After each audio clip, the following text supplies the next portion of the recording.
Welcome back. Our next chapter is going to be called Bruno. I peeped around the leg of the chair and watched the hundreds of witches' feet walking out the doors of the ballroom. When they had all gone and the place was absolute silent, I began to move cautiously about on the floor. Suddenly I remembered Bruno. He must surely be around here somewhere, and I called out, "Bruno!" I wasn't seriously expecting that I would be able to speak at all now that I had become a mouse, so I got the shock of my life when I heard my own voice, and my own perfectly normal, rather loud voice coming out of a tiny mouth. It was wonderful. I was thrilled. I tried it again. "Bruno Jenkins, where are you? If you can hear me, give me a shout." My voice was exactly the same and as loud as it had been when I was a boy. "Hey there, Bruno Jenkins, where are you?" There was no answer. I pottered about between the seat legs trying to get used to being so close to the ground. I decided I'd rather liked it. You are probably wondering why I wasn't depressed at all. I found myself thinking, what's so wonderful about being a little boy anyway? Why is it necessarily any better than being a mouse? I know that mice get hunted and they sometimes get poisoned or caught in traps, but little boys sometimes get killed too. Little boys can get run over by motor cars or they can die in some awful illness. Little boys have to go to school. Mice don't. Mice don't have to pass exams. Mice don't have to worry about money. Mice, as far as I can see, have only two enemies, humans and cats. My grandmother is a human, but I know for certain she will always love me, whoever I am. And she never, thank goodness, keeps a cat. When mice grow up, they don't ever have to go to war or fight against other mice. Mice, I felt pretty certain, all like each other. People don't. Yes, I told myself, I don't think it is all bad to be a mouse. I was wandering about the ballroom floor thinking about all this when I spotted another mouse. It was crouching on the floor holding a piece of bread in its front paws and nibbling away. It had to be Bruno. "Hello, Bruno." He glanced up at me for about 2 seconds, then right on guzzling. "What have you found?" One of them dropped it. "It's a fish paste sandwich. It's pretty good." He too spoke perfectly normal voice. One would have expected that a mouse, if it was going to talk at all, what would do so with the smallest and sweetest voice you can imagine. It was terrifyingly funny to hear the voice of a rather loud-mouthed Bruno coming out of the tiny mouse's throat. "Listen, Bruno, now that we are both mice, I think we ought to start thinking about a little bit of the future." He stopped eating and stared at me with his small black eyes. "Ooh, what do you mean?" "The fact that you're a mouse has nothing to do with me." "But you're a mouse too, Bruno." "Don't be a fool. I'm not a mouse." "I'm afraid you are, Bruno." "I am most certainly not." "Why are you insulting me? I haven't been rude to you. Why do you call me a mouse?" "Don't you know what's happened to you?" I said. "What on earth are you talking about?" Bruno said. "I have to inform you that very long ago, the witches turned you into a mouse. Then they did it to me." "You're lying. I'm not a mouse." "If you hadn't been guzzling that sandwich," I said, "you would have noticed your hairy paws. Take a look at them." Bruno looked down at his paws. "Good grief, I am a mouse." "Oh, you wait till my father hears about this." "He may think it's an improvement," I said. "I don't want to be a mouse. I refuse to be a mouse. I'm Bruno Jenkins." "There are worse things than being a mouse. You can live in a hole." "I don't want to live in a hole." "And you can creep into the larder at night and nibble through all the packets of raisins and cornflakes and chocolate cookies and everything else you can find.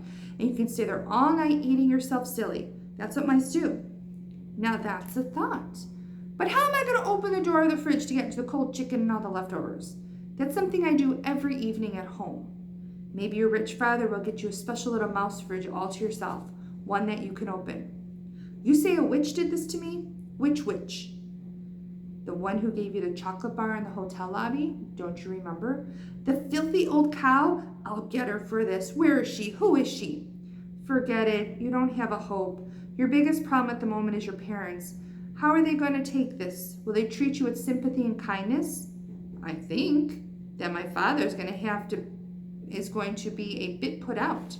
And your mother?" "She's terrified of mice." "Then you've got a problem, haven't you?" "Why only me? What about you?" "My grandmother will understand perfectly. She knows all about witches." Bruno ate another bite of his sandwich. "What do you suggest?"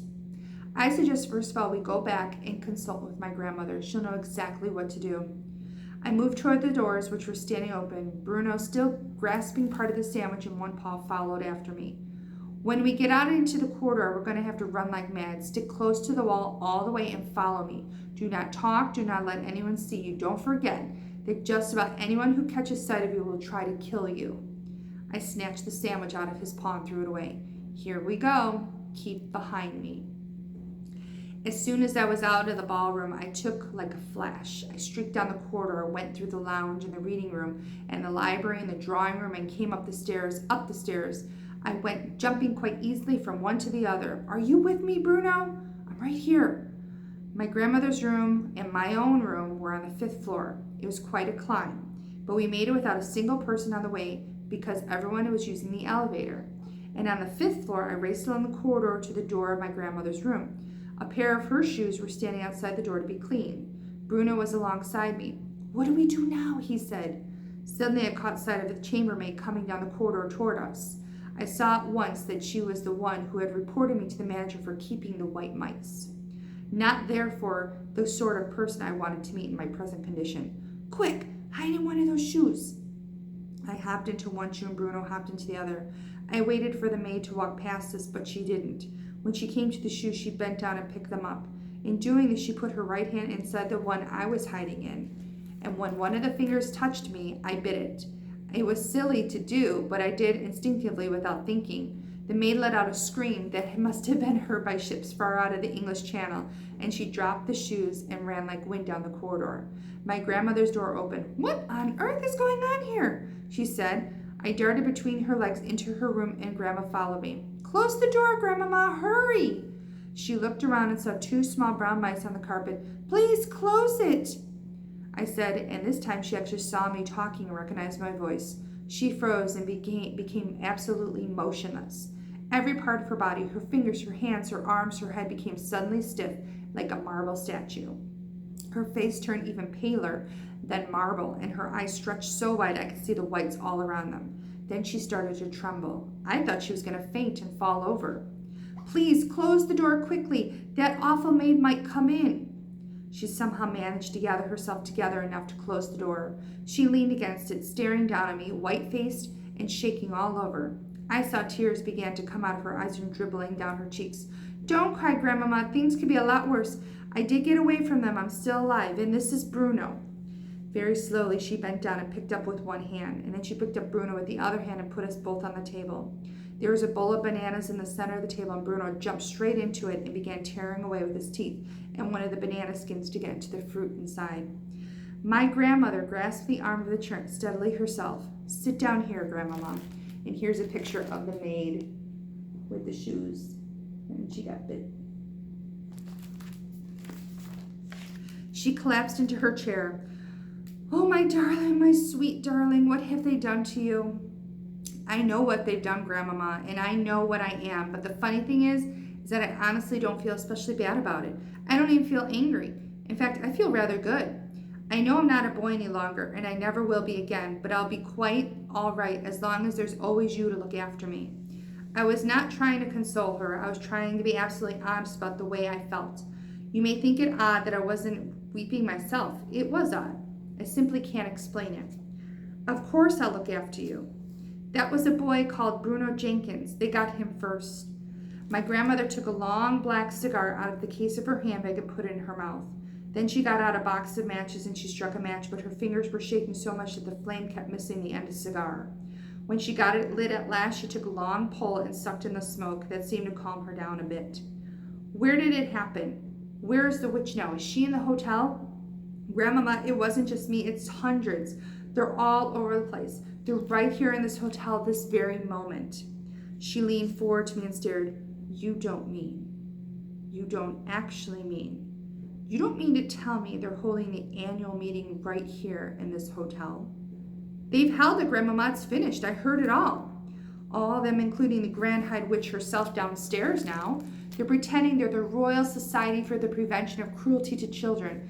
They're having tea with the manager. And they caught you? They smelled me out. Dog droppings it was?" "I'm afraid so, but it wasn't strong. They very nearly didn't smell me because I hadn't had a bath for ages." "Children should never have baths," my grandmother said. "It's a dangerous habit." "I agree, Grandmama. She paused, sucking at her cigar. Do you really mean to tell me that they are all now downstairs having tea? I'm certain of it, Grandmama. There was another pause.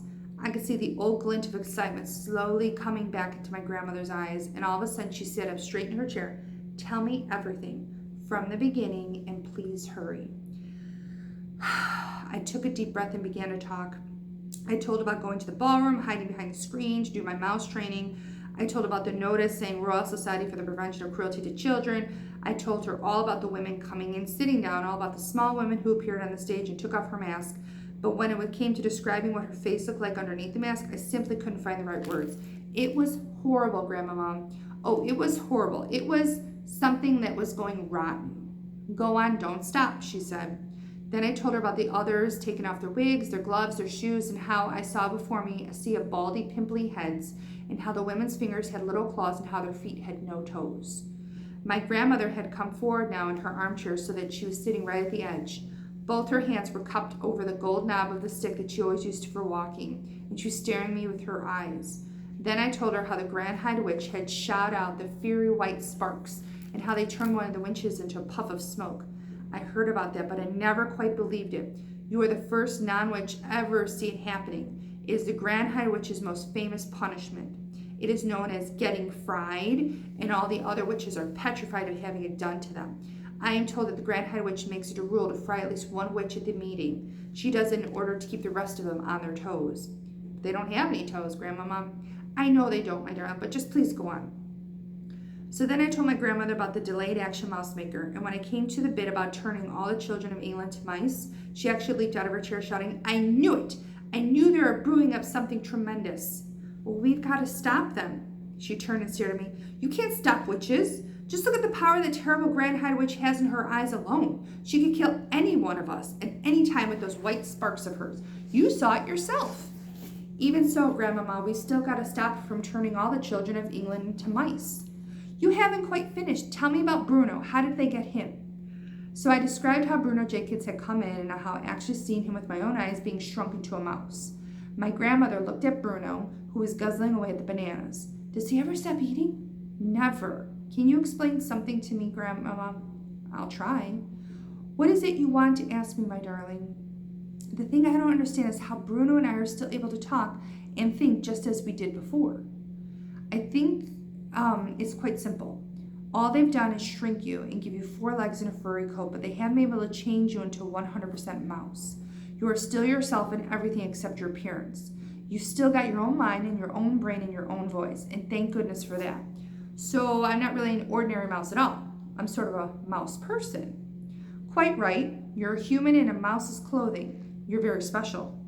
We sat there in silence for a few moments while my grandmother went on stroking me very gently with one finger and puffing her cigar with the other. The only sound the room was made was Bruno attacking the bananas. But I was doing nothing but laying there on her lap.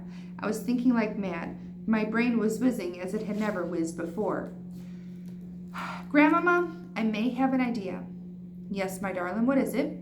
The Grand High Witch told them her room was 454, right? Right. Well, my room number is 554. Mine, 554, is on the 5th floor, and hers is 454. So that'll be on the 4th floor. That is correct. Then why don't you think it's possible that room 454 is directly underneath mine? That's more than likely. These modern hotels are built like boxes of bricks. But what if it is? Would you please take me out on the balcony so I can look down? All the rooms in the Hotel Magnificent had small private balconies. My grandmother carried me through my own bedroom and onto my own balcony. We both peered down the balcony immediately below. Now, if that is her room, then I bet I could climb down and somehow get in. And get caught all over again? I won't allow it. At this moment, all the witches are down the Sunshine Terrace having tea with the manager. The Grand High Witch probably won't be back until 6 o'clock or just before. That's when she's going to dish out the supplies for the foul formula for the ancient ones who are too old to climb trees after Gruntel's eggs. And what if you did manage to get in the room? What then? Then I should try to find the place where she keeps her supply of delayed action mouse maker. And if I succeeded, then I would steal 1 bottle and bring it back here. Could you carry it? I think so. It's a very small bottle. I'm frightened of that stuff. What would you do if you did manage to get it? One bottle is enough for 500 people. That would give each and every witch down there a double dose at least. We could turn all of them into mice. My grandmother jumped about an inch into the air. We were out on the balcony and there was a drop of about 1,000,000 feet below us, and I nearly bounced out of her hand above the railings when she jumped. Be careful with me. What an idea. It's fantastic. It's tremendous. You're a genius, my darling. Wouldn't it be something? Wouldn't it be really something? We'd get rid of every witch in England in one swoop, and the Grand High Witch into the bargain. We've got to try it. Listen, if we brought this up, it would be the greatest triumph in the whole history of witchery. And there's a lot of work to do.